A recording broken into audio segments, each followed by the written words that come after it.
Hello, সবাইকে deer study অনলাইনে স্বাগত জানাই। আজকে আমরা একাদশ শ্রেণীর একটা গুরুত্বপূর্ণ কবিতা সম্পর্কে আলোচনা করতে চলেছি। কবিতাটির নাম বাড়ির কাছে আরশিনগর, কবির নাম লালন ফকির। তবে আলোচনার পূর্বে সুনির্দিষ্ট কিছু তথ্য তোমাদের সাথে ভাগ করে নিতে চাই।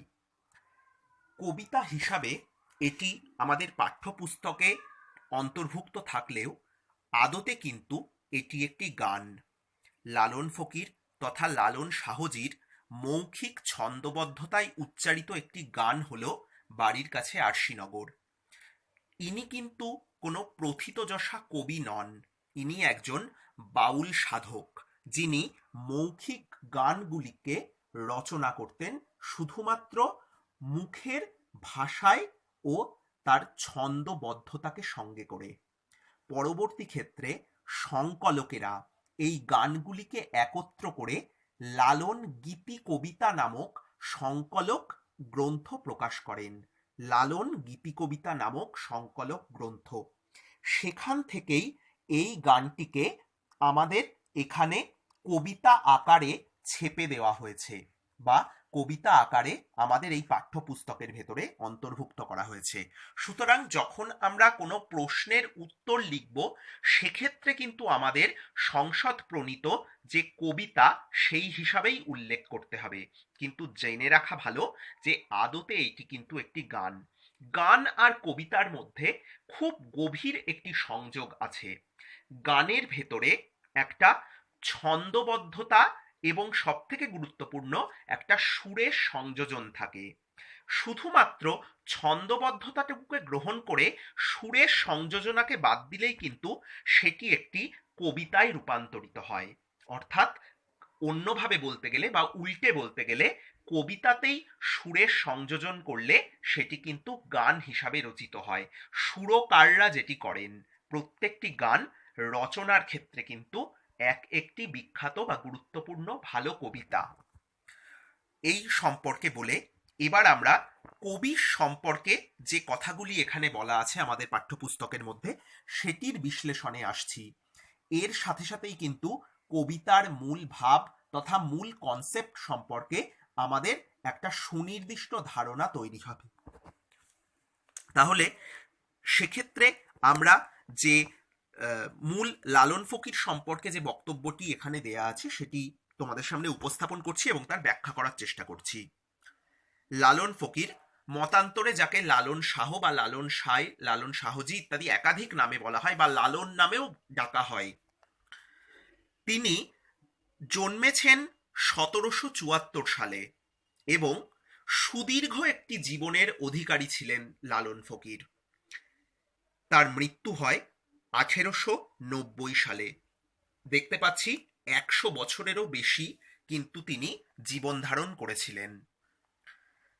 জন্ম বাংলাদেশের কুষ্টিয়ার ভাড়ারায়, মতান্তরে ঘোড়াই। বর্তমানে তো কাঁটাতার দিয়ে দুই বঙ্গ ভৌগোলিক দিক থেকে বিচ্ছিন্ন এবং দুটি পৃথক দেশ, কিন্তু যে সময় কাঁটাতারের আগে অর্থাৎ কাঁটাতারের পূর্ববর্তী সময়ে, তখন কিন্তু বাঙালির ভেতরে কোনো বিভাজন ছিল না, তখন কিন্তু সকলেই একই বঙ্গের অধিবাসী ছিল। সেক্ষেত্রে আমাদের যে নদিয়া এবং মুর্শিদাবাদ যে জেলা দুটি আছে, সেই জেলা দুটির পার্শ্ববর্তী অংশেই কুষ্টিয়া নামক জেলাটির অবস্থান, যেটি বর্তমানে বাংলাদেশের একটি অন্যতম গুরুত্বপূর্ণ জেলা। তো সেই কুষ্টিয়ার ভাড়ারায়, মতান্তরে ঘোড়াই নামক স্থানে লালনের জন্ম হয়। পরের লাইনটি কিন্তু অত্যন্ত প্রাসঙ্গিক এক্ষেত্রে। উদার ধর্মীয় সাধক লালনের ধর্মীয় পরিচয় নিয়ে মতান্তর আছে। ধর্ম কথাটি ধৃ ধাতু থেকে গ্রহণ করা, যার প্রকৃত অর্থ ধারণ করা, অর্থাৎ যে কোনো কিছুকে, মানুষের পালনীয় কর্তব্যকে ধারণ করে, সেখান থেকেই ধর্ম এসেছে।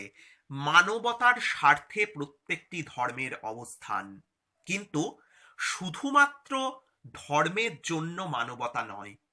এই কথাটি, এই সহজ সত্য কথাটি কিন্তু লালন শাহ নিজের জীবন দিয়ে উপলব্ধি করেছিলেন এবং তার প্রত্যেক কটা লেখার ভেতরেই কিন্তু এই উদার ধর্মীয় মনোভাব অর্থাৎ কোনো সুনির্দিষ্ট ধর্মীয় ছকে, সে হিন্দু হোক, মুসলিম হোক, খ্রিস্টান হোক, বৌদ্ধ, জৈন, আবেস্তান, যে কোনো সুনির্দিষ্ট ধর্মীয় ছকে তিনি আবদ্ধ না থেকে তিনি মানব ধর্মকে জীবনের শ্রেষ্ঠ উপাদান বা শ্রেষ্ঠ ধর্ম বা আত্মার সাধন হিসাবে তিনি গ্রহণ করেছিলেন।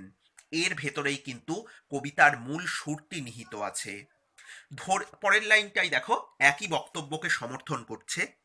ধর্মীয় ভেদাভেদ না মানা লালন তার বাউল গানের মাধ্যমে অসাম্প্রদায়িক মানবতার বাণী প্রচার করেছেন।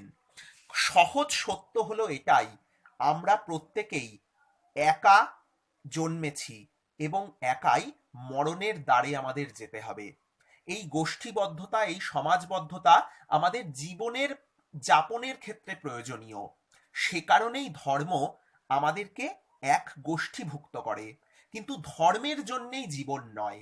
এই সার সত্যটাকে কিন্তু লালন রন্ধ্রে রন্ধ্রে উপলব্ধি করেছিলেন এবং সেই অসাম্প্রদায়িক মানবতার যে বাণী বা সকল ধর্মের যে মহামানবের মহামিলন ক্ষেত্রের যে বাণী, সেই কথাকেই কিন্তু তিনি উচ্চারণ করেছেন এবং কবিতারও মূল কনসেপ্ট কিন্তু সেটাই। তার গানগুলির মধ্যে খাঁচার ভিতর অচিন পাখি, সব লোকে কয় লালন কি জাত, বাড়ির কাছে আরশিনগর, দেখো দেয়াই আছে, যে কথাটা আমি শুরুতে বললাম সে কথাটারই কিন্তু সমর্থন হিসাবে দেওয়া আছে, প্রভৃতি আজও জনপ্রিয়। কিন্তু এই গান হিসাবে নেওয়া হলেও আমরা কিন্তু বারংবার বলছি, উত্তর লেখার পরিপ্রেক্ষিতে লালন ফকিরকে কবি এবং এই বাড়ির কাছে আরশিনগর এটিকে কবিতা হিসাবেই আমরা উল্লেখ করব। ঠাকুর পরিবারের জমিদারি শিলাইদহের প্রজা হওয়ায় তিনি তাদের সংস্পর্শে আসেন। আমরা জানি রবীন্দ্রনাথ ঠাকুর যে পরিবারের সদস্য, সেই ঠাকুর পরিবারের একটা বিস্তীর্ণ জমিদারি বর্তমান বাংলাদেশের শিলাইদহ, শাজাদপুর, প্রাতিশর প্রভৃতি অঞ্চলে ছড়িয়েছিল। তো সেই অঞ্চলেরই প্রজা ছিলেন লালন, যেটি জেলা হিসাবে কুষ্টিয়া জেলার মধ্যে পড়ে। তো এই অঞ্চলের প্রজা হওয়ায় তিনি কিন্তু ঠাকুর পরিবারের সংস্পর্শে আসেন। ঐতিহাসিক সত্য এটি, ঠাকুর পরিবার কিন্তু নিরাকার সাধনায় মত্ত ছিলেন বা নিরাকার সাধনাকে জীবনের উপজীব্য হিসাবে গ্রহণ করেছিলেন। ধর্মীয় পরিচয়ে তারা ছিলেন ব্রাহ্ম, অর্থাৎ যারা উপাস্য একটা সদর্থক শক্তিকে কোনো অবয়বের ভেতরে কল্পনা করে না। তারা ছিলেন ব্রাহ্ম ধর্মের মতাবলম্বী এই ঠাকুর পরিবারের সদস্য ছিলেন তারা। এবং লালন সাহুজিও কিন্তু এই ঠাকুর পরিবারের সংস্পর্শে আসেন এবং তার একটা এই যে কার্যটির একটা প্রত্যক্ষ প্রভাব পড়ে রবীন্দ্রনাথের একাধিক কবিতা, গান এবং লেখায়। যে অসাম্প্রদায়িক মানবতার বাণী লালন প্রচার করেছেন, সেই একই ধারাভাষ্যে কিন্তু রবীন্দ্রনাথও অনুপ্রাণিত ছিলেন। তারও কিন্তু একাধিক কবিতায় তিনি যে জীবন দেবতা বা জীবনের অধিষ্ঠিত একজন পরমেশ্বরের সন্ধান চেয়েছেন, তিনিও কিন্তু সর্বস্ব মানব ধর্মকেই প্রচলন করেছেন তার কথায়। এবং এই জীবন দেবতার কথা কিন্তু রবীন্দ্রনাথের একাধিক কবিতার মধ্যে রয়েছে। তো এই যে সম্যক লালনের জীবন দৃষ্টিভঙ্গি, সেটি সম্পর্কে কিন্তু আমরা একটা সামগ্রিক ধারণা তৈরি করলাম। এবার কবিতার মূল বিষয়ে আমরা প্রবেশ করছি। আমি কিছুটা অংশ করে পড়তে থাকব এবং তার সাথে মূল বিশ্লেষণের চেষ্টা করব। আমি একদিনও না দেখিলাম তারে, আমার বাড়ির কাছে আরশিনগর, ও এক পড়শি বসত করে। অর্থাৎ খুব সহজভাবে বলতে গেলে, আমার বাড়ির কাছেই, আমার যেখানে বাসভূমি, বাসস্থান, বাসগৃহ, আবাসভূমি, তার কাছেই আরশিনগর। আরশি কথাটার অর্থ হচ্ছে আয়না বা দর্পণ। অর্থাৎ আয়নায় কি হয়, মানুষ নিজেকে দেখে, নিজের সত্যের প্রতিরূপ সে দেখে। অর্থাৎ নিজেকে মানুষ আয়না দেখে চেনে, চিনতে শেখে। সেই আয়না বা নিজেকে চেনার যে নগর, এক্ষেত্রেও কিন্তু নামকরণে একটা রূপক অর্থ আছে, অর্থাৎ দুটি অর্থ আছে। একটি হচ্ছে আরশিনগর, আয়নার নগর এবং তার ভেতরের কথা, অর্থাৎ যেখানে মানুষ নিজের উপলব্ধি নিজে করতে পারে। সেই আয়নার নগরটি বা সেই আরশির নগরটি আমার বাড়ির খুব কাছেই অবস্থিত। আরশিনগর নামক একটি জায়গা বা একটি অঞ্চল, সেটি আমার বাড়ির খুব কাছে। সেখানেই আমার প্রতিবেশী বা পড়শি বসবাস করেন। আমি কিন্তু একদিনও তাকে দেখতে পাইনি, আমি তাকে দেখতে পেলাম না। এই দুঃখ কিন্তু আমার মনের মধ্যে রয়েছে। এটা প্রথম অংশ। আরো কিছুটা এগিয়ে গেলে দেখছি আমরা, গ্রাম পেরিয়ে অগাধ পানি, ও তার নাই কিনারা নাই তরণী পারে। অর্থাৎ গ্রাম পেরিয়ে, যে গ্রামে আমার পড়শি থাকে সেই গ্রামটাকে পেরিয়ে গেলে চারিদিক কিন্তু জল দ্বারা আবৃত, অর্থাৎ সেই গ্রামটা একটা দ্বীপ বলা চলে, তার চারিদিকেই জলের একটা আবরণ রয়েছে বা জলের একটা সুনির্দিষ্ট বাঁধ, মানে একটা সুনির্দিষ্ট জলাধার দিয়ে গড় কাটা রয়েছে, তার মাঝখানে তার অবস্থান। এবং সেই জলের কোনো কিনারা নাই, কুল কিনারা পাওয়া যায় না সেই জলের, অর্থাৎ সেই একটা সুগভীর জল তার চারপাশে রয়েছে কিন্তু বেষ্টন করে, এবং সেখানে পৌঁছানোর জন্য কোনো নৌকা বা তরণীও নেই। আমার দিকের যে পার, সেই পার থেকে ওই পারে যাওয়ার জন্য বা ওই গ্রামে যাওয়ার জন্য কোনো সুনির্দিষ্ট তরণী বা নৌকা কিন্তু নেই। আমি বাঞ্ছা করি দেখিব তারে, আমার মনের ইচ্ছা, আমার মনের বাসনা যে আমি সেই প্রতিবেশীকে দেখি। আমি কেমনে সে গাঁয়ে যাই রে, আমি কিভাবে সেই গ্রামে যেতে পারবো, এই সম্পর্কে কিন্তু কবি একটা উদ্বেগ প্রকাশ করেছেন। এরপরে রয়েছে যে প্রতিবেশী সঙ্গে সাক্ষাৎ করার জন্য এতই আকুল হয়ে আছেন আমাদের লালন ফকির বা লালন শাহ, সেই প্রতিবেশীর বর্ণনা। সেই প্রতিবেশী কি রূপ, বলবো কি সেই পড়শির কথা, ও তার হস্তপদ স্কন্ধ মাথা নাই রে। অর্থাৎ সেই প্রতিবেশীর কথা আমি কি বলবো, তার কোনো শারীরিক অবয়ব কিছু নেই, তার হস্ত অর্থাৎ হাত, পদ অর্থাৎ পা, স্কন্ধ অর্থাৎ কাঁধ এবং মাথা বা মস্তক কিছুই তার নেই, অর্থাৎ তার কোনো সুনির্দিষ্ট আকার বা অবয়ব নেই, সে নির আকার। এই চেতনাকেই কিন্তু সমর্থন করছে। ও সে ক্ষণেক থাকে শূন্যের উপর, আবার ক্ষণেক ভাসে নীরে। কখনো সেই প্রতিবেশী কখনো অনন্ত শূন্যে বিরাজ করে, আবার কখনো অনন্ত সলিল বা জলে বিরাজ করে। পড়শি যদি আমায় ছুঁতো, ওই পড়শি যদি আমাকে একবার স্পর্শ করত, আমার শরীরকে একবার যদি স্পর্শ করত, তাহলে কি হতো, তার প্রভাবটা তিনি বলেছেন। আমার যম যাতনা দূরে যেত দূরে, অর্থাৎ আমার যে নরক যন্ত্রণা আমি ভোগ করছি অহরহ জীবন ধারণ করে, সেই আমার নরক যাতনা বা নরক যন্ত্রণা আমার শরীর থেকে দূর হয়ে যেত। অর্থাৎ পড়শির স্পর্শে এতই মধুরতা রয়েছে বা এতই প্রশান্তি রয়েছে। পরবর্তী ক্ষেত্রে, আবার সে আর লালন একখানে রয়, তবু লক্ষ যোজন ফাঁকড়ে। পরের কথা কিন্তু খুবই গুরুত্বপূর্ণ। তিনি কি বোঝাতে চেয়েছেন, যে লালন এবং পড়শি কিন্তু একই জায়গায় রয়েছে, তার অবস্থান কিন্তু আলাদা নয় তাদের অবস্থান, কিন্তু তাও একটা লক্ষ যোজনের দূরত্ব যেন তাদের ভেতরে বিরাজমান বা বর্তমান। এবার যদি খুব গভীর তত্ত্বমূলক একটা আলোচনায় আমরা যাই, অর্থাৎ এই কবিতা কিন্তু একটি রূপক আর্থ কবিতা, অর্থাৎ যেখানে এক ধরনের অর্থ আমরা বাইরে থেকে পড়ে বুঝতে পারছি, অর্থাৎ এখানে একজন প্রতিবেশী অন্য প্রতিবেশীর কাছে যেতে চেয়েছেন, যেতে পারছেন না ইত্যাদি একাধিক টাসেল বা একাধিক স্ট্রাগল এখানে বর্ণনা হয়েছে, এটা কিন্তু বাহ্যিক অর্থ। কিন্তু অভ্যন্তরীণ ক্ষেত্রেও কিন্তু আরেকটা অর্থ রয়েছে। সেই অন্তর্গত অর্থ যদি আমরা খুঁজতে চাই, তাহলে কিন্তু আমরা তখনই তার মাধ্যমে আমরা এর রূপক অর্থটাকে বুঝতে পারবো।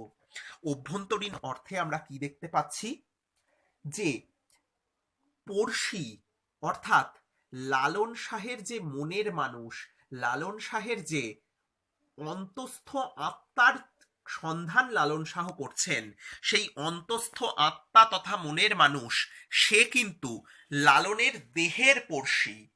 লালনের দেহের অবস্থান একদিকে, অর্থাৎ লালন এখানে জানিয়েছেন যে প্রত্যেকটা মানুষেরই দেহের অবস্থান একদিকে এবং তার অন্তস্থ আত্মার অবস্থান অপর একটি দিকে। অর্থাৎ এই দেহ তার আত্মার কাছে যেতে চাইছে, সে নিজেকে আরশির দর্পণে দেখতে চাইছে। সেই আত্মারূপ পড়শি কিন্তু অনেক দূরে অবস্থান করে বা পাশাপাশি অংশে অবস্থান করে, মানে তার দৈহিক মানে পাশাপাশি অর্থে অবস্থান করলেও তার দৈহিক এবং আত্মিক দূরত্ব কিন্তু অনেকখানি। সেখানে দেহ কিন্তু আত্মাকে ছুঁতে চাইছে বা আত্মার সাথে সম্মিলিত হতে চাইছে, কিন্তু মাঝখানে প্রচুর ব্যবধান। কি ব্যবধান? গ্রাম পেরিয়ে অগাধ পানি। দেহতত্ত্ব বিশ্বাস করে পঞ্চভূতে কিন্তু মানুষের শরীর রচিত। সেক্ষেত্রে চক্ষু, আমাদের যে পঞ্চ ইন্দ্রিয় রয়েছে, যার চক্ষু কর্ণ নাসিকা জিহ্বা ত্বক, তেমন কিন্তু আমাদের শরীরের মধ্যে পঞ্চভূতেরও অবস্থান, অর্থাৎ ক্ষিতি অপ তেজ মরুত বোম, এই পাঁচটা ভূতের মধ্যে দিয়ে বা এই পঞ্চভূতের পঞ্চতত্ত্বে কিন্তু আমাদের দেহ রচিত হয়েছে। এই দেহের যে সংস্থানগত তত্ত্ব, সেই সংস্থানগত তত্ত্বে কিন্তু এই বাউল সম্প্রদায় অত্যন্ত বিশ্বাস রাখে। অর্থাৎ আমাদের শরীরে যে রক্ত জলরূপ রক্ত যেটি প্রবাহিত, সেই জলের কথাই কিন্তু এখানে বলা হয়েছে, যার ভেতরে কিন্তু একটা দ্বীপে আত্মার অবস্থান, কিন্তু তার তীরে যে জলাশয় রূপ পরিখা রয়েছে সেটাকে পেরিয়ে যাওয়ার কিন্তু ক্ষমতা দেহের নেই। অর্থাৎ আত্ম উপলব্ধি হলেই মানুষের প্রকৃত মুক্তি ঘটা সম্ভব, কিন্তু অধিকাংশ মানুষই নিজেকে চেনে না, নিজেকে জানে না। এই কষ্টটাই লালনের কবিতায় কিন্তু বারংবার উঠে এসেছে।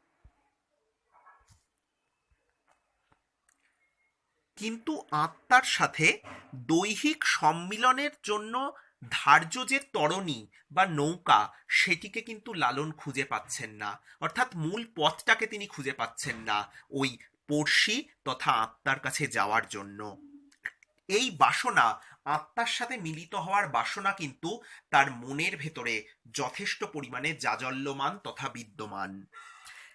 পড়শির যদি দৈহিক স্বরূপ আমাদের সামনে উপস্থাপন করতে হয়, সেক্ষেত্রে কবি কিন্তু জানিয়েছেন সেই পড়শি অর্থাৎ মানুষের দেহের জীবাত্মা, সে কিন্তু যাবতীয় শারীরিক সংস্থান বিমুখ, অর্থাৎ তার মাথা, হাত, পা, কাঁধ কিচ্ছু নেই, নিরাকার ব্রহ্ম। সে ক্ষণেক থাকে শূন্যের উপর, আবার ক্ষণেক ভাসে নীরে, অর্থাৎ কখনো সেই আত্মার অবস্থান থাকে ব্রহ্মতত্ত্বে যে শূন্য, অর্থাৎ বাতাসে বিদ্যমান যে শূন্য অবস্থান, তাতে আত্মার অবস্থান থাকে। আবার কখনো সে রক্তরূপ স্রোতে ভেসে থাকে বা জলে ভেসে থাকে।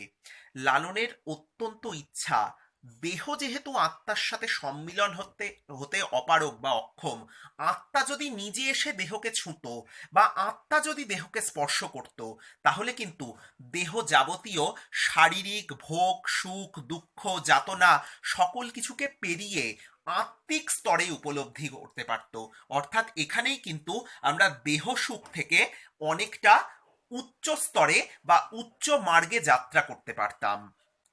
তাহলেই আমাদের এই যে রিপুগত যে কাম, ক্রোধ, লোভ, মোহ, মদ মাৎসর্যগত যে ভোগ সুখ, তার থেকে সৃষ্ট যে যম যাতনা বা যম যন্ত্রণা, মানুষের আকাঙ্ক্ষা থেকেই যে দুঃখের সৃষ্টি, সেই দুঃখ যাতনা কিন্তু দূর হয়ে যেত। আবার সে আর লালন একখানে নয়, অর্থাৎ প্রত্যেকটি মানুষের দৈহিক সংস্থান ও আত্মিক সংস্থান একই, অর্থাৎ দেহের ভেতরেই আত্মা আছে, কিন্তু দেহ ও আত্মাকে বুঝতে গেলে অনেক অনেক জ্ঞানের ব্যবধান রয়েছে, যে জ্ঞান সাধারণ মানুষের ভেতরে নেই। এই শিক্ষাতেই, এই আত্মিক চেতনা স্তরে মানুষের চেতনাকে উপলব্ধি করানোর জন্যেই কিন্তু লালন এই ছন্দবদ্ধ গানটি রচনা করেছিলেন। এর ভেতরেই সহজ সুরে বা সহজ কথার মধ্যে দিয়ে সত্যের পথে আমরা কিন্তু যাত্রা করতে পারি। তো এই ছিল আজকে বিষয়গত বিশ্লেষণের জায়গা। এর পরের দিন এর প্রশ্ন উত্তর সম্পর্কে আলোচনা হবে।